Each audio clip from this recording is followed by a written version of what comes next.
लीजिए सुनिए आचार्य चतुर्सेन शास्त्री की लिखी कहानी स्वयंवरा बाला, मेरी यानी समीर गोस्वामी की आवाज में। रूपनगर की राजकुमारी पर मोहित होकर मुगल सम्राट औरंगजेब ने उसका डोला मांगा। राजा अशक्त था, उसने स्वीकार किया, परंतु कुमारी ने उदयपुर के महाराजा राज सिंह से सहायता मांगी। राज सिंह ने अकस्मात आकर उसका उद्धार किया और विवाह किया। यही रेखा चित्र यहां चित्रित है। रूपनगर का राजमहल। बुढ़ी, तेरे पोपले मुंह में कितने दांत हैं? बेटी, मैं दिल्ली रहती हूं। दिल्ली में बिल्लियां बहुत हैं। मैं तस्वीरें बेचती हूं। मेरा बेटा मुसव्विर है। तू पत्थर है, दिखा कैसी तस्वीरें हैं। मेरी तस्वीरें तुम्हारे लायक नहीं हैं, वो राजकुमारी जी के लिए लाई हूं। राजकुमारी चंचल कुमारी आती है, सब लड़की चुप हो जाती हैं। मेरे लिए जो तस्वीरें लाई हो वो दिखा। मैं कुर्बान। कुमारी जी, आप तो खुद ही एक तस्वीर हो। तुम अपनी तस्वीर दिखाओ। ये अकबर, जहांगीर, शाहजहां, नूरजहां की तस्वीरें हैं। क्या तुम्हारे पास हिंदू राजाओं की तस्वीरें नहीं? जी हां हैं। राजा मान सिंह, जगत सिंह, जयसिंह की तस्वीरें हैं, देखिए। ये हिंदू राजाओं की तस्वीरें नहीं हैं, बादशाह के नौकरों की हैं। ये राणा प्रताप सिंह, अमर सिंह, करण सिंह, जसवंत सिंह की तस्वीरें हैं। हाँ, इन्हें रख दो, इन्हें मैं मोल ले लूंगी। वो कौन तस्वीर तुमने छिपा ली? माफ कीजिए कुमारी जी, वो तुम्हारे दुश्मन की तस्वीर है। किसकी है देखूं? उदयपुर के राणा राज सिंह की है। वे तुम्हारे पिता के बैरी हैं। वीर राजपूत स्त्रियों से बैर नहीं करते। ये तस्वीर मैं मोल लूंगी। सखियो देखो, ये एक सच्चे राजपूत की तस्वीर है। और किसकी तस्वीरें हैं? देखिए, ये आलमगीर बादशाह की तस्वीर है। अजब तस्वीर है, मैं तो इसे जूते की नोक पर मारती हूं। खामोश। अगर बादशाह सुन पाएंगे तो रूपनगर के किले की एक ईंट तक न मिलेगी। ये बात है। सहेलियों, इस तस्वीर पर बारी बारी से एक लात मारो। सब लात मारती हैं। लो 20 मुहर दाम और 20 मुहर इनाम। जाओ। दिल्ली का शाही रंगमहल। जहां पनाह ने सुना, उस मगरूर लड़की ने हुजूर की तस्वीर पर लात मारी है। मैं रूपनगर के राजा विक्रम से जवाब तलब करूंगा। अगर जहां पनाह इसे दरगुजर करेंगे तो शाही रुआब डूब जाएगा। इस काफिर मगरूर लड़की से मैं पैर दबवाऊंगी। मैं गौर करूंगा। जहां पनाह अभी सिर्फ गौर ही करेंगे, उसका डोला तलब नहीं कीजिए। मगर हुजूर, अगर ऐसा न होगा तो शाही जलाल को पट्टा लगेगा। अच्छा, मैं मुबारक खां को फौज लेकर रूपनगर भेजता हूं। वो वहां के राजा की लड़की का डोला दिल्ली ले आएगा। यही होना चाहिए। रूपनगर का महल। महाराज, अब क्या विचारा है? ये तो बड़ी विपत्ति है तो, पर किया क्या जा सकता है? यदि लड़की शाही महल में जाती है तो ऐसा कुछ हर्ज भी नहीं है। सभी राजपूतों की लड़कियां शाही महल में गई हैं। किंतु लड़की जान दे देगी, वहां न जाएगी। उस बेसमझ को तुम समझा देना महारानी। इसमें ऐसी हानि ही क्या है? मैं तो कभी उसे ऐसा करने को ना कहूंगी। पर डोला तो दिल्ली भेजना ही पड़ेगा। तो आपने ये निर्णय कर लिया? और हम कर ही कह सकते हैं। बादशाहों से लड़ने की हमारी शक्ति नहीं। हम अभागिनों का भाग। आप राजपूत होकर ऐसी बातें करते हैं। तो रानी, एक लड़की के लिए मैं अपने राजपाट और जानमाल की बर्बादी भी तो नहीं कर सकता। शोक, महाशोक। रूप कुमारी का महल। अब क्या करोगी कुमारी? चाहे जो हो, पर मैं मुगलों की लौंडी तो न बनूंगी। ना कहोगी? ना कहने से पिता पर विपत्ति का पहाड़ टूट पड़ेगा। शाही सेना रूपनगर में रक्त की नदी बहा देगी। तब क्या करोगी? या तो राह में जहर खाऊंगी, नहीं तो आलमगीर के कलेजे में कटार भोंक कर बताऊंगी कि राजपूतनी को छेड़ना कितना भयानक है। एक काम क्यों न किया जाए? क्या? राणा राज सिंह को पत्र लिखिए। पत्र लेकर इतनी जल्दी जाएगा कौन? परसों तो शाही फौज मुझे लेकर चली जाएगी। राजपुरोहित अनंत मिश्र आज ही चल देंगे। मैंने उन्हें पक्का कर लिया है। तुम पत्र लिखो। क्या लिखूं? लिख दो कि राजपूत कन्या का धर्म डूबता है। आपके सिवा उसकी रक्षा करने की शक्ति राजपूताने में किसी में नहीं है। लिखती हूं तो अनंत मिश्र को बुला ला। जाती हूं। उदयपुर की राह में। कहाँ जा रहे हो देवता? उदयपुर जाना है। कितनी दूर है? थोड़ी ही दूर है। हम भी वहीं चलते हैं, व्यापारी हैं, अच्छा साथ रहेगा। सब साथ जाते हैं। डाकू अवसर पाकर अनंत मिश्र पर आक्रमण करते हैं। रख दो, पास क्या है? मैं गरीब ब्राह्मण हूं, मारो तलवार। मुझे मत मारो, मैं ब्राह्मण हूं। तो दे मालमता। मैं गरीब। मारो तलवार। एक सवार आता है। खबरदार। एक डाकू को घायल करता है और दूसरे को मार डालता है। शेष डाकू भाग जाते हैं। कौन हो तुम? गरीब ब्राह्मण। डरो मत। कहाँ जा रहे हो? उदयपुर। किसके पास? राणा जी के। कहाँ से आए हो? रूपनगर से। आप कौन हैं? मैं ही राणा हूं। जो कहना है निर्भय कहो। ये पत्र है। पत्र देता है। राणा पत्र पढ़ते हैं। ब्राह्मण मोतियों की माला गले में डाल देता है। घायल डाकू हाथ जोड़कर खड़ा होता है। तुम कौन हो? राजपूत। मेरा नाम मानिक है। मुझे पहचानते हो? आप हिंदूपति महाराणा हो। ऐसा नीच कर्म क्यों करते हो? आज से त्यागा और आपकी शरण हुआ। पर तुमने ब्राह्मण को लूटा, उसके लिए मैं ये दंड स्वीकार करता हूं। खट से अपनी उंगली काट लेता है। वीर हो। अब आप सेवा में ले लीजिए। अभी तुम घर जाओ, उदयपुर में मिलना। कुछ रुपए देते हैं, बिगुल बजाते हैं। 100 योद्धा इधर उधर से आ जुड़ते हैं। वीरो, हमें अभी एक मुहिम पर जाना है, जहां से लौटने की बहुत कम आशा है। मेरी आज्ञा है, जिसकी इच्छा हो घर लौट जाए। महाराणा की जय। हम तिल तिल कट मरेंगे, परंतु हमें बड़ी भारी सेना से मुठभेड़ करनी है। राजपूत सिंह गीदड़ों से नहीं डरते। चलो फिर वीरो। ब्राह्मण देवता, तुम जाकर कुमारी से कह दो कि संदेश ठिकाने पहुंच गया। जो आज्ञा महाराज। जाता है। अरावली की एक तंग घाटी। पत्थर पत्थर पत्थर। गजब गजब कहर। मरा वो कुचला। आह, भागो। किधर भागे? रास्ता बंद है। पीछे भागो, पीछे। पीछे लौटने की जगह नहीं। ठहरो, पत्थर कहां से आ रहे हैं? ऊपर पहाड़ की चोटी से बरस रहे हैं। दोनों तरफ तंग दर्रा है। हम लोग चूहेदानी में फंस गए। घबराओ नहीं, ऊपर बंदूकों का फायर करो। गुड़म धुम गुड़म धुम। पाल की इधर लाओ, यहां रखो। या अल्लाह, 100 मन के पत्थर ऊपर से लुढ़क रहे हैं। घोड़े सवार सब चटनी हो रहे हैं। बहादुर दुश्मन बहुत थोड़े हैं, वे पहाड़ पर चढ़कर छिप गए हैं। तोपें सीधी करो, घबराओ नहीं। गुड़म धुम गुड़म धुम। वही स्थल। भाइयों, अब हम कितने बचे हैं? अन्नदाता कुल 40 हैं। शत्रु की सेना 5000 है। राजकुमारी की रक्षा हम नहीं कर सकते, परंतु प्राण दे सकते हैं। वीरो, तलवारें सूत लो। महाराणा की जय हो। कुमारी आती है। तुम कौन हो? मैं एक मूर्ख राजपूत बाला आपको प्रणाम करके एक भिक्षा मांगती हूं। वो क्या?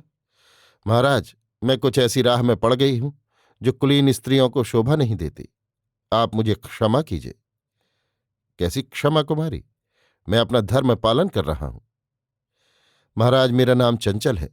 मेरा स्वभाव भी चंचल है। मैंने बिना सोचे विचारे आपको पत्र लिखा। अब मेरा विचार दिल्ली जाने को हो गया है। आप लौट जाइए। कुमारी, मुझे तुम्हें रोकने का कोई अधिकार नहीं है, पर इस समय यदि मैं तुम्हें जाने दूं तो मुसलमान कहेंगे राणा डर गया। अब इस युद्ध के समाप्त होने तक तुम यहीं रहो। हम केवल 40 हैं, वे 5000 हैं। युद्ध कुछ ही क्षणों में समाप्त हो जाएगा। महाराज, आप एक मूर्ख लड़की की भूल को क्षमा नहीं करेंगे? मैं 20 भूलें क्षमा करूंगा, पर युद्ध के बाद। वीरो, तलवारें सूत लो। सुनिए महाराज, इस अंगूठी में प्राणांतक विष है। आप यदि मेरी बात नहीं सुनेंगे तो मैं अभी विषपान करूंगी। वाह राजकुमारी, तुम तो बड़ी अनोखी बालिका हो। क्या तुम नहीं जानती कि क्षत्रिय मरने मारने के समय स्त्रियों का ध्यान नहीं रखते? इस समय तुम हमारी बंदी हो, हमारे सामने से नहीं जा सकती। हम थोड़े हैं, इसलिए युक्ति से लड़ना चाहते थे, परंतु अब खुल्लम खुल्ला लड़कर जान देंगे। तब तुम्हारी जहां इच्छा हो चली जाना। हे वीर, आप धन्य हैं। मैं आपकी अनुगत हूं। आपको खतरे में देखकर मैंने ऐसा कहा था। आप अपना युक्ति युद्ध कीजिए, मैं तनिक शत्रु सेना के सरदार से बातें करूंगी। कृपया अपनी तलवार मुझे दीजिए। लो वीरबाला, ये तलवार है, जाती है। तुम्हारा सरदार कौन है? मैं हूं, मेरा नाम मुबारक है। आप कौन है? मैं रूपनगर की राजकुमारी हूं। आपका क्या हुक्म है? आप हमारी मलिका हैं। लड़ाई बंद कर दो, मैं तुम्हारे साथ चलती हूं। परंतु राजपूत क्या कहते हैं? वे तो लड़ेंगे। उन्होंने हम पर डाका डाला है, मैं उन्हें माफ नहीं कर सकता। मैं हुक्म देती हूं। मलिका साहेब, मेरी मजाल नहीं कि आपकी मर्जी के खिलाफ कर सकूं। राजपूत बहुत कम है और उनके पास केवल तलवारें हैं, मगर उन्होंने हमारी 1,000 फौज बर्बाद कर दी है। वे सब 40 हैं। नामुमकिन। गुड़म धुम है। ये तोप कहाँ चली? हुजूर, दुश्मन ने पीछे से हमला किया है। कितनी फौज है? हजारों सिपाही हैं, तोपखाना भी है। मलिका, आप कहती थी वे 40 हैं। इस नई फौज का भेद मैं नहीं जानती। ये तो दगा हुई। जी हां, किंतु जबरदस्ती दूसरे की बेटी छीन लेना क्या है? राजकुमारी, मैं आपसे बहस नहीं कर सकता। आप डोले में बैठिए, मैं लड़ूंगा। नहीं नहीं, बहादुरों, पिल पड़ो, मारो मारो। आह, मरा। गुड़म धुम। युद्धस्थल। तुम कहाँ थे मानिक? दरबार की सेवा में। दिखलाई तो नहीं पड़े? अन्नदाता, आपने मुझे घर जाने की आज्ञा दी थी, पर मैंने स्वामी की सेवा करना आवश्यक समझा। मैं रूपनगर जाकर मुगल वेश में फौज के साथ हो लिया। यहां घाटी में जब आपने हमला किया तो मैं रूपनगर दौड़ गया। राजा विक्रम से कहा कि डाकुओं ने शाही फौज पर हमला किया है, मदद भेजो। उन्होंने तोपखाने समेत 2,000 फौज भेज दी। मैंने आते ही तोपें दाग दी। दुश्मन हार गए। अब अन्नदाता राजकुमारी जी के साथ उदयपुर पधारें। मानिक, तुम तो काम के आदमी निकले। अन्नदाता, आपके प्राणदान का ये बदला है। तुमने ठीक समय पर सहायता दी। उदयपुर का रंग महल। कुमारी, मैंने तुम्हारी इच्छा पूर्ण कर दी। अब तुम रूपनगर जाना चाहती हो या दिल्ली? जहां कहो वहीं भेज दूं। महाराज, आप मुझे हर लाए हैं, ये क्षत्रियों की पुरानी रीत है। नहीं, मैंने तुम्हें हरा नहीं, शरणागत की रक्षा की है। महाराज, मैं मूर्खा राजधर्म नहीं जानती, पर यदि आपको ऐसी ही बातें करनी थी तो आपने दिल्ली जाने से मुझे क्यों रोका था? ये मेरा कर्तव्य था। फिर मैंने तुम्हें वचन दिया था कि युद्ध समाप्त हो जाने पर मैं तुम्हें न रोकूंगा। धन्य है महाराज, वचन पूरा करने में तो आप एक ही हैं। अंततः आप सूर्यकुल शिरोमणि हैं।